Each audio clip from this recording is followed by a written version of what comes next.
Teen actresses have always been in a sort of league of their own. Because of the inevitable power of teenage girls, they often become industry powerhouses, setting all the trends for the girls of the future, and sometimes garnering a level of fame where they're able to stay famous for, ever. Some names that might come to mind when I say this are Molly Ringwald, Nia Long, Saoirse Ronan, Keke Palmer. And a more modern example, we have anti-LGBT war criminal and Millie Bobby Brown, who makes a reported $350,000 per episode. Say you'll never ever leave from beside me. But someone whose teen fame didn't live on in exactly the same way is Lindsay Lohan. Lindsay Lohan is undeniably an icon, and depending on how old you are, your knowledge of her may be different.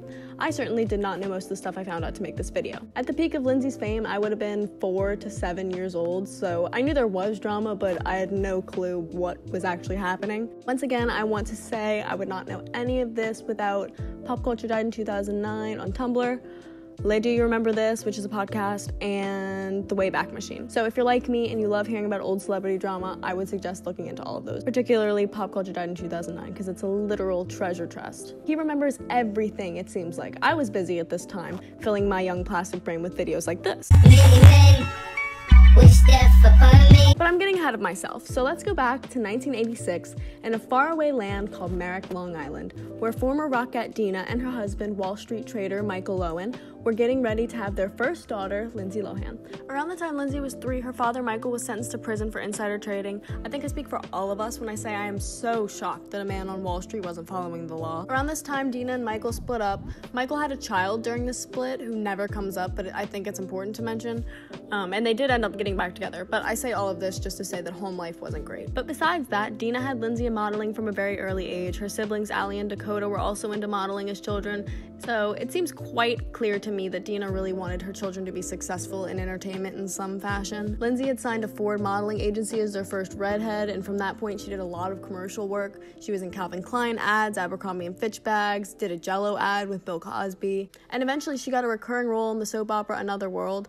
For timeline purposes, I would call this her medium break because it was this role that led to her being discovered by Walt Disney and getting the role that I and most people probably first saw her in, Parent Trap. Parent Trap is a remake of a 1961 film about 2 twin girls, and Lindsay played both lead roles.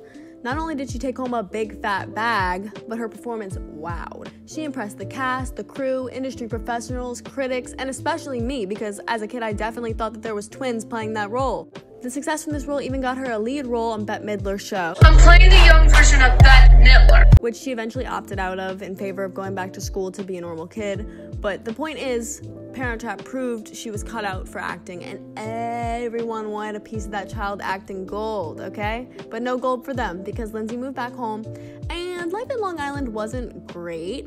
Lindsay describes her dad as a cokehead who did nothing for her family but stress everyone out and come home late. So instead of being home, Lindsay spent time with her friends and building a social life. Some of the people she grew up around included names like Misha Barton from The OC and Lacey Chabert from Party of Five, later better known as Lindsay's co-star in Mean Girls. But no amount of shitty dad could stop Lindsay. She signed a 3-film contract with Walt Disney Studios, and while she was still in high school, she continued to star in classics such as Life Size and Get a Clue. But something more sinister was on the horizon. The year is 2002, and Nick Carter of NSYNC's little brother and high school peaker Aaron Carter was dating tween star Hilary Duff.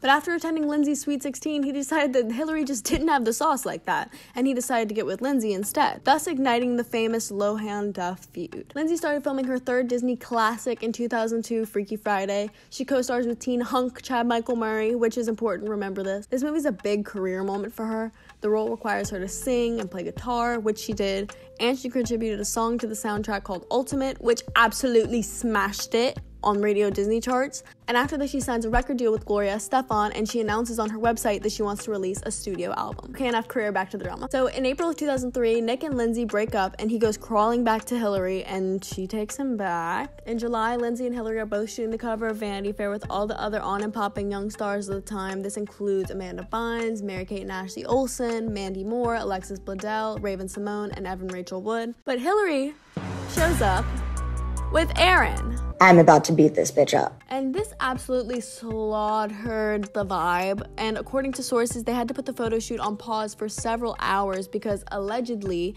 Lindsay asked the Vanity Fair people if they could remove the scrub, but this upset Hillary because that scrub was her man. To be honest, I can imagine if I was Lindsay, I would probably be annoyed because, like, this is girl power time and they all knew what they were going into, and it just seems dumb and messy to bring someone somewhere where you know that a source of tabloid and relationship drama would be. And I can also imagine that if I was Hillary, I'd be like, and you're mad, mistress, let me do me. But truthfully, the real enemy here is Aaron, because he knew what he was going into, and he still went. This is really the inciting event of the tabloid coverage of this drama as opposed to like tweeny bopper magazines like J14 covering it. Then in August, Freaky Friday premieres, and guess who Hillary shows up with?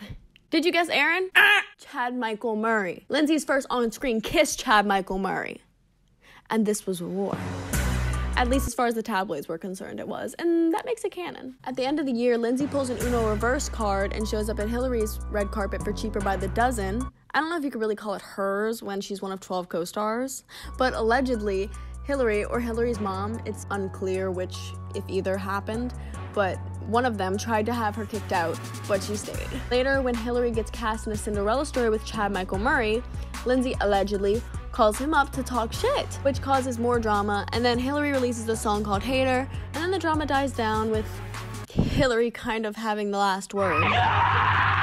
Then Lindsay posts a journal entry on her website saying that she'll be starring in a new Disney movie called Confessions of a Teenage Drama Queen, which I will only be referring to as Confessions from now on because that title is too long. And it's actually rumored that she beat Hillary out for the lead in this movie. For this role, she'd be singing and dancing again, which she was excited for, but she didn't want singing and dancing to be all she was known for.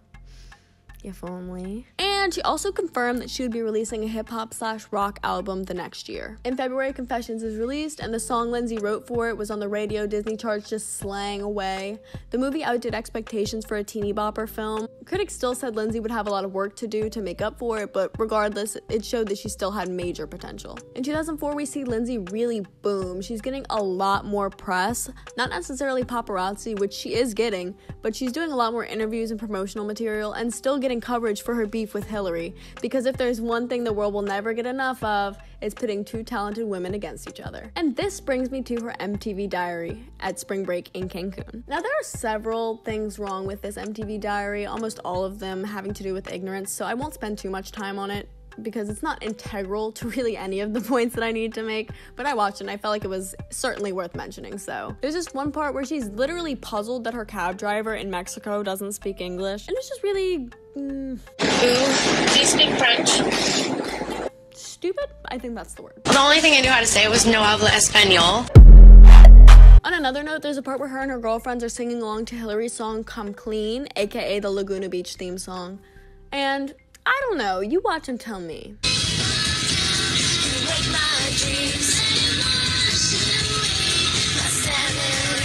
People devote to Hillary thing way out of proportion. There's always people that are doing the same thing as you. If you worry about what all those other girls are doing, you're never going to be satisfied. So I think it's been put to rest. Hillary and I are fine. Back to the beginning. It seems a little catty to me. I don't know. I just know if I had beef with someone and then this heifer's on TV with her girlies singing along to my song and then at the end, I might be offended, okay? Later that month, though, she's on TRL, and she says that when she was rewatching her MTV diary, she noticed she looked like a bit of a mean girl, which I won't disagree with. And she sets the record straight and says that is not how she is, and she ends it with saying, "I love you, Hillary Duff," which she apparently did, according to an interview with the LA Times, because one of Hillary's friends called her and left a voicemail that said that she was fat and should do Pilates. This is a quote I've seen thrown in every direction on the blogs. People say Lindsay said it about Hillary, Lindsay's friend said it, Hillary said it, blah, blah, blah, blah, blah. I don't care. Because this interview seems like the most reliable source to me. And it was posted before most of the blog posts I see saying otherwise. So now I want to make a point to say that precisely here in our timeline, we see a lot more tabloid coverage of Lindsay's personal life, which is likely due to her drama with Hillary. At this time, Hillary was seen as the perfect all-American good girl next door, and when she's put next to Lindsay, who starts going to nightclubs at the ripe age of 17 with Nicki and Paris Hilton and Nicole Richie, who all had very high-profile scandals up to this point, and were significantly older than her, it made Hillary look like an absolute angel. To add to this bad girl, nightclub persona, she's seen making out with serial young girl dater, which is a fancy term I made up for statutory rapist Wilmer Valderrama. And I hate to say it, but this relationship sounds painfully familiar. In April, Mean Girls premieres, and it does so well. If Freaky Friday hadn't already made Lindsay Lohan a household name, she was now. She moves out of her house and into the Four Seasons in Beverly Hills all alone, and in May she does something that a lot of big stars don't even get to do their whole careers, and she hosts SNL. At the end of her monologue, Rachel Dratch performs as Hilary Duff, and they finally make up. I agree, Lindsay. Our whole feud is so yesterday. So yesterday. That summer, Lindsay blows up. She's put on People Magazine's 50 Most Beautiful People. She becomes the youngest host ever for the MTV Movie Awards. She gets the cover of Vanity Fair and a lot more. But this summer also, unfortunately, begins Michael Lohan's embarrassing string of run-ins with the law. In May, at Lindsay's brother Dakota's christening, Michael's charged with assault after he beats Dina's brother bloody with his shoe. He blames this on being drunk. In July, he's arrested for running out on a several $1,000 bill at a hotel. He blames Dina for not telling him about the bill. Are we seeing a trend in inability to take accountability? However, this does more than just show how unhinged Michael is. It helps to place the spotlight firmly on Lindsay, which it seemed like she loved. I mean, she definitely loved having attention, but obviously 30 to 40-year-old men chasing you with cameras can only be a novel wonder for so long before it becomes annoying, especially as a teenager. In July, she turns 18, and her and her brother, like good friend, decide that they actually are sexually attracted to each other, it turns out, and they start dating. And she starts filming for Herbie Fully Loaded, which she's getting paid $7.5 million for, which is the most out of anyone in her age range at the time, and she was living like it, honey, okay? She's always going to the hottest boutiques, whipping around Hollywood in her AMG convertible Benz, being spotted with the most coveted bags, doing $10,000 spa days with her mom. She becomes known for spending money, and on top of this, she's not a minor anymore, so she can finally work those sweet, grueling adult actor hours. And because this is her biggest moment in her career so far, her team is really trying to capitalize on this fame in any way they can, and in this era, music was the perfect way to do just that. Lindsay dropped her old deal with Gloria Estefan before shopping around and eventually signing with music giant Tommy Mottola at Casablanca Records. And she's working a lot because they need to get the album out in time for the holidays, but if we know one thing about Lindsay, then we know she's gonna have herself a little party on the side too. In September, Lindsay drops her debut single, Rumors, and it's all about wanting the paparazzi to go away, which was her whole thing at the time. In October, Michael punches a sanitation worker for blocking Lindsay's car, which is a perfectly rational response. As you can imagine, this only makes paparazzi more invested, and now they're chasing her down every night, asking her about her partying, her movies, her beef, but most of all, her dad. So she calls into Ryan Seacrest and says this. Y'all, I'm not lying when I say this stuff literally goes missing off the internet. Here are my notes from 2 months ago when I listened to this interview where Lindsay Lohan says that there's a lot going on in her life right now. Her dad just got arrested. Everyone's making rumors about her partying and doing drugs. But then also there's the Hillary drama, and her friends are calling and saying that she has brass knuckles. But Lindsay has tried to make up with her and take her to lunch. And she literally called in Ryan Seacrest and said that. Tell me why I can't find this video anymore. I can't find anything on Google saying that she ever called in to Ryan Seacrest. I can't find anything about brass knuckles and Hillary Duff. I can't find literally a single thing. Y'all, I promise on everything I love. I did not make this up. Like, I would never have, invented the story about brass knuckles. Like, I don't know what's going on. Someone please help me. Which later provokes Hillary to say in an interview with Blender magazine, the thing is, it's also childish and immature. This all started because we both dated Aaron Carter, and she went around telling everyone that I was a horrible person who had stolen her boyfriend. She then got pissed off because I worked with Chad Michael Murray after she had worked with him on Freaky Friday. She called him up and said all these awful things about me, which she then repeated to the press. I don't think I can take it anymore. It's so hurtful. Sometimes I feel like I really hate her, which is pretty extreme for me because I don't hate anybody. She's always trying to spread stories about me, but the funny thing is, I know so many stories about her. I could tell you right now, but I'm not going to because I don't think people should know. I don't want her to get mad at me for telling them. And you know what the funny thing is in all this? A lot of funny things going on here. I just want us to be friends. That's all. And all the drama pretty much died there. But of course, Lindsay had another hot new piece in the tabloids. In October, she's hospitalized for heat exhaustion, and the representatives revealed that she had a kidney infection that had something to do with her being dehydrated and overworked. She spends the next 5 days at Cedars-Sinai Hospital where she loses 15 pounds. Remember this. They did end up pushing the album deadline back because obviously that wasn't going to work like that, and Lindsay's released from the hospital. In an interview, she says she was really relying on Wilmer at this time, and she goes as far to say she was using him like her punching bag. Which I don't think sounds exactly healthy. But they started dating when she was a minor, so But in November, Lindsay and Wilmer separate, citing that the relationship was moving too quickly and getting too serious for how young Lindsay was.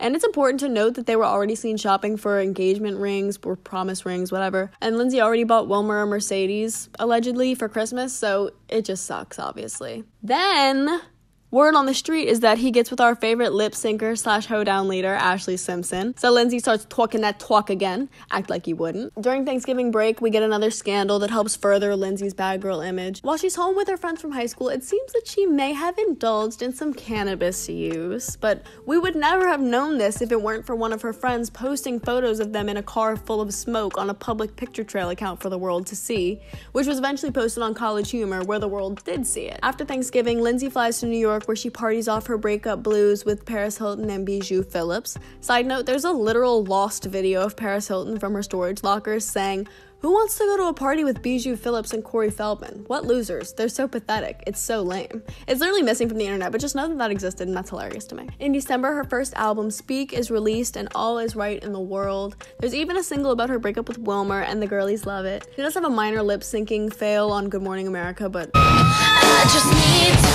no one saw that. Her album, like most things beloved by young girls, was torn to absolute bits in the press. Critics hated it, bloggers shat on it, but none of this really mattered anyway, because as we all know, the power of little girls conquers all. So the album went platinum and peaked at number 4 on the Billboard charts. Despite the mom bloggers of 2004's worries, Lindsay still had a huge fan base that was made up of mostly young to tween-age girls, which was often brought up as Lindsay continued to solidify her party girl reputation. There's an email that goes viral, like 2004 viral, where a woman seems to be relaying a story of a night out in New York where she finds a wallet on the ground containing the license and Amex Black card of Lindsay Lohan, along with a rolled up $20 bill and a dollar bill folded up with a little bag of sniffle snacks hidden inside. There's even a part where, according to the sender, Lindsay's publicist Sloan Zelnick, whose name you're about to hear a lot, so get ready, told her, "Lindsay doesn't do coke. She just likes to party and drink a little, but what 18-year-old doesn't?" This got pretty big after it made its way to Snopes.com, which is a fact-checking website, where they confirmed that Lindsay did in fact lose her purse that night,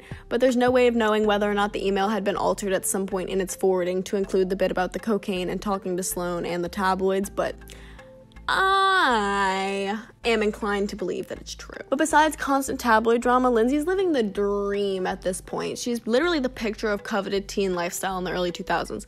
$200,000 convertible Benz, rhinestone sidekick, waitlisted bags, hot socialite friends, Beverly Hills mansion, flings with sexy older Hollywood men. You're a victim. She gets into the hottest nightclubs in LA with bottle service and sections, even though she's barely even 18. She's making millions and living the way that really no other teen actress at this time was.